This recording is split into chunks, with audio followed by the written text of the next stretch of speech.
compared to what's coming. And I will also warn the listeners, as I have in the past, in California, your days are numbered. In fact, any moment I expect a real tremendous one there, including many volcanic eruptions. The New Madrid fault line in the central part of the U.S., we just had an earthquake in April that rattled most of the Midwest and the Great Lakes. That's a baby one compared to what's coming.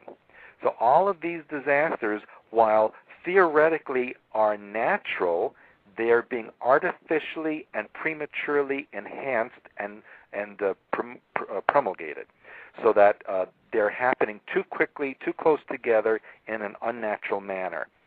I will tell you that the earthquake and tsunami that happened in December 2004 was also artificially generated, and in fact, many of the survivors who were washed in the water but happened to survive, most of them have radiation poisoning because the ocean was contaminated from a nuclear blast. I read that.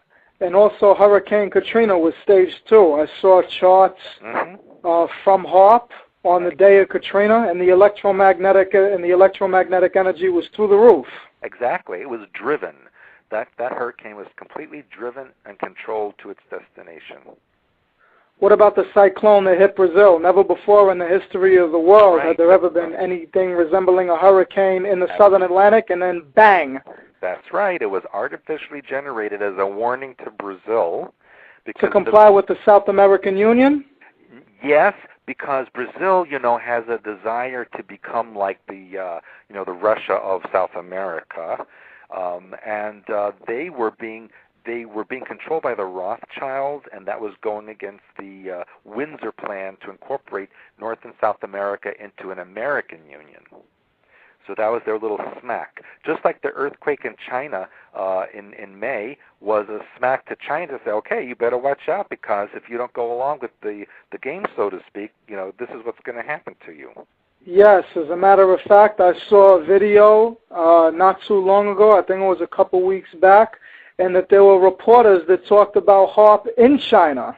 Yeah. Not only that, there is evidence that was generated by a nuclear underground blast. Wow. And in fact, the Chinese, I was just in China, and I happened to have connected to a person who's associated with the government of China, and they're very, basically told me that they know what it was, and it was nuclear related, but that's all they would say. What is China's connection to the New World Order? Because a lot of people think that they're completely and totally on their own, and that there's no way the U.S. and China would ever go to war because we are China's entire economy, give or take. What do you believe China's role in the NWO is?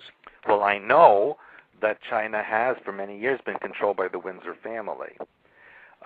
And that their role for the future is scheduled to be the global army, because there are 1.3 billion of them, and they are considered to be expendable. So they will be used as a global army. Now, recently, the Romanov family has been making overtures to the Chinese to try to pull them away from the Windsors, and the result was the earthquake and the typhoon that happened while I was there. So they've been getting smacked around a bit, and the Chinese really don't like that.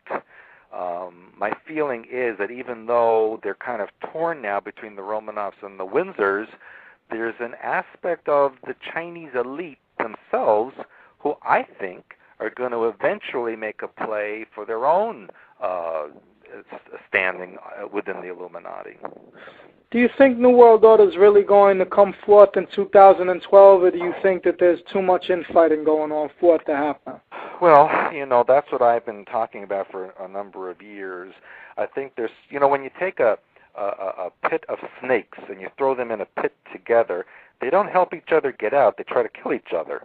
Until there's one left. Right. And that's what we're seeing happening. And so my feeling is, while the infighting is going on, there's a lot of cracks in the system that can be, widened and used to our advantage if people would only wake up.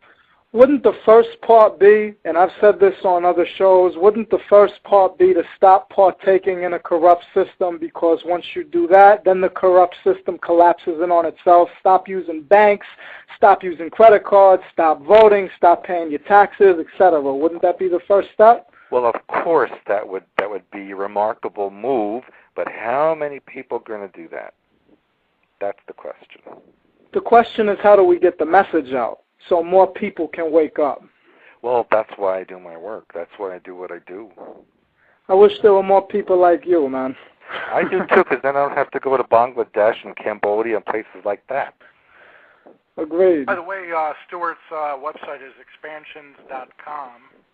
If anybody ever wants to visit his site, it will be posted on our profile as well. Yes, and I have Q&A and news updates on there, a lot of information that you can read. And everybody needs to go out and get the Mountauk book. Sounds like a great read.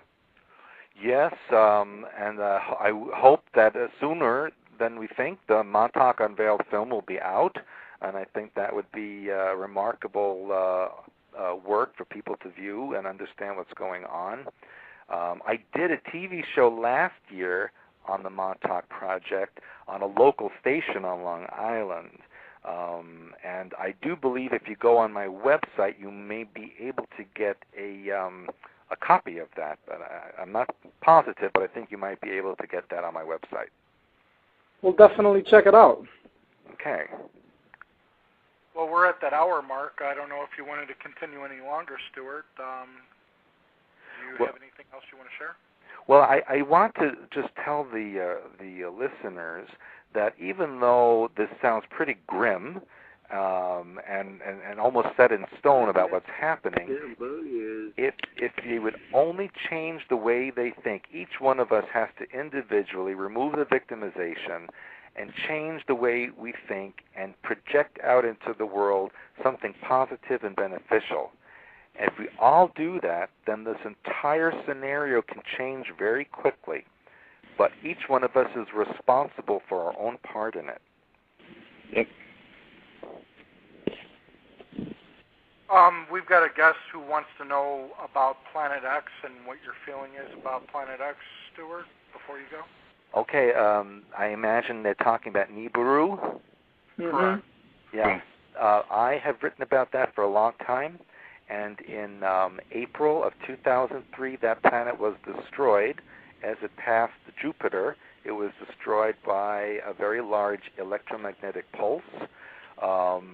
That is why we invaded Iraq in March of 2003, because underneath Baghdad were stargates that were being prepared to transfer the population of that planet to that area under Baghdad. That's why the war started in March. The planet was blown up in April, and since that time, if you look on the NASA Sun Cam, you will see large pieces of rock and other large objects flying into the sun. That's the remnant of Nibiru, and that's why we've been having so many meteorites and asteroids pass this planet in the last 5 years. That's just the way it is. I know some people don't want to believe it, but that's what I know.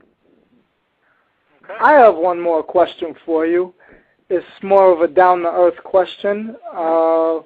On Black Sheep, we're pretty big advocates of the Second Amendment, and I wanted to know if you thought that's another big part of it, not just for everyone to free their minds, but to get armed too. Do you think that's important? I think it's very, very important that people read about their true history and learn about their true rights and what they deserve to have in their lifetime. I think that's paramount for everyone on the earth. Thank you. Okay. And it was a pleasure, and I appreciate you having me on your show. I appreciate you being on the show, Stewart. As do I, man. You're a true patriot, and we hope you come on again. Thank you. I look forward to that. Thank you. You have a wonderful night. Okay. Bye-bye. Peace, man. Bye-bye. All right. And That was Stewart Swerdlow. Stewart Swerdlow, hell of a guy. Swerdlow, yes. And is Andre on the line? Yeah, I'm still here. All right, brother. Did you want to add anything to the show, brother? No, but I think maybe we should continue the show for the viewers' sake. We got another 25 minutes for the show, so that's excellent. Yeah, sure. Why not? Let's discuss some things. Does anybody have any issues that they want to discuss? Well, we got the chat room open, and we've had a bunch of questions already asked, and I don't see anything new. So go ahead, Colt. Do you want to add anything, or? I got to tell you.